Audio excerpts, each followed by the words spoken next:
इस गांव में 10 एकड़ ज़मीन सांस लेती है और ये कोई कहानी नहीं। संगतपुर एक छोटा सा गांव था जहां एक बाबा रहते थे।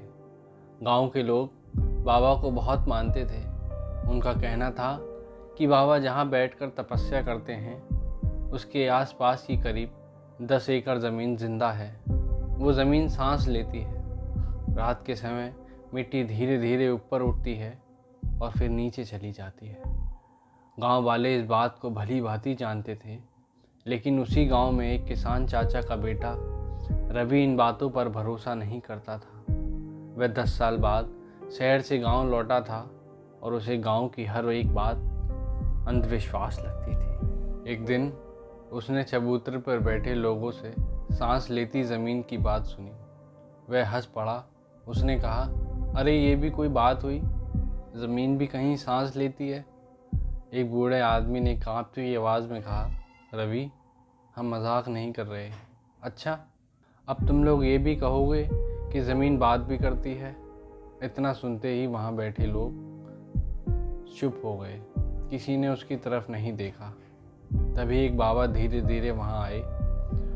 उनके हाथ में वही पुरानी माला थी जिसे वो हमेशा पहनते थे। बाबा ने रवि की तरफ देखा और कहा, कुछ बातें जानना ठीक नहीं होता। लेकिन रवि नहीं माना। उसने हंसते हुए कहा, अगर ज़मीन सच में सांस लेती है तो मैं आज रात में खुद जाकर देखूंगा। बाबा ने उसकी तरफ कुछ पल देखा और फिर रवि वहाँ से अपने घर आ गया। उस रात जब पूरा गांव सो गया, रवि चुपके से मैदान की तरफ निकल गया। रास्ते में उसे लगा जैसे पूरा गांव सामान्य रूप से शांत था। जैसे जैसे वो उस मैदान के पास पहुंच रहा था, उसका दिल ज़ोर ज़ोर से धड़कने लगा। उसके कदम अपने आप धीमे पड़ने लगे। जैसे ही उसने उस 10 एकड़ ज़मीन पर कदम रखा, उसके पैरों के नीचे की मिट्टी थोड़ी नरम महसूस हुई। तभी उसके पैरों के नीचे से आवाज़ आने लगी, जैसे कोई सच में सांस ले रहा हो। रवि रुक गया। उसने नीचे झुककर देखा, उसकी सांस रुक गई। ज़मीन सच में सांस ले रही थी। रवि डरकर पीछे हटने लगा, लेकिन तभी उसे महसूस हुआ कि उसके पैरों के नीचे की मिट्टी सिर्फ ऊपर नीचे नहीं हो रही। हर कुछ सेकंड में मिट्टी ऊपर उठती, फिर नीचे जाती और उसके साथ ज़मीन के अंदर से एक धीमी सी आवाज़ आती। उसने चारों तरफ देखा, वहाँ कोई नहीं था। तभी पीछे से बाबा की आवाज़ आई, अब यकीन आया? अभी पलटा। बाबा अंधेरे में खड़े थे, लेकिन इस बार उनके चेहरे पर वो शांति नहीं थी जो दिन में रहती थी। वो बहुत घबराए हुए लग रहे थे।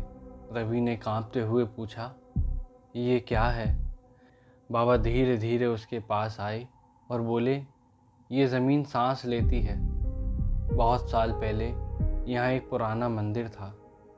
उस मंदिर के नीचे एक रहस्य बांध दिया गया।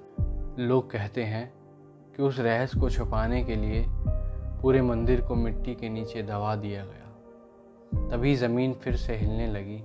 मिट्टी में एक लंबी दरार पड़ गई। रवि और बाबा दोनों उस दरार की तरफ देखने लगे।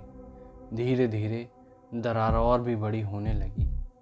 अब नीचे पत्थर की पुरानी सीढ़ियाँ दिखने लगीं। बाबा ने बहुत धीरे से कहा, ये पहले भी हुआ था। रवि ने नीचे देखा। सीढ़ियों के आखिर में एक बहुत बड़ा पत्थर का दरवाज़ा था। उस दरवाजे पर वही निशान बना था जो उसके पिता की पुरानी डायरी में बना हुआ था। रवि एकदम रुक गया। ये निशान मैंने पहले भी देखा है। बाबा ने पहली बार उसकी तरफ ध्यान से देखा। तूने कहाँ देखा? रवि ने धीरे से कहा, मेरे पिताजी की डायरी में। बाबा की आंखें फैल गईं। तो उन्होंने सचमुच सब कुछ लिख दिया था। रवि हैरान रह गया। मेरे पिता भी इस जगह के बारे में जानते थे। बाबा ने सिर हिलाया। 10 साल पहले तेरे पिता भी इस जगह आए थे। उन्होंने नीचे जाने की कोशिश की थी, लेकिन आखिरी समय पर वो रुक गए।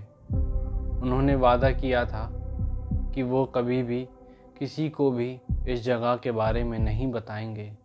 तो रवि बोला, तो फिर मैं यहाँ क्यों आया?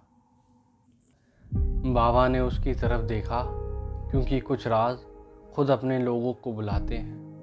कुछ पल के लिए दोनों चुप रहे। नीचे से आती हवा और भी तेज़ हो गई। ऐसा लग रहा था जैसे कोई बहुत पुरानी चीज़ जाग रही हो। फिर बाबा ने धीरे से अपनी माला उतारी और रवि की तरफ बढ़ा दी और बोले, मैं बाबा नहीं हूँ। मुझे यहाँ रोका गया था ताकि जब तुम खुद आओ तो मैं तुम्हें सच बता सकूं।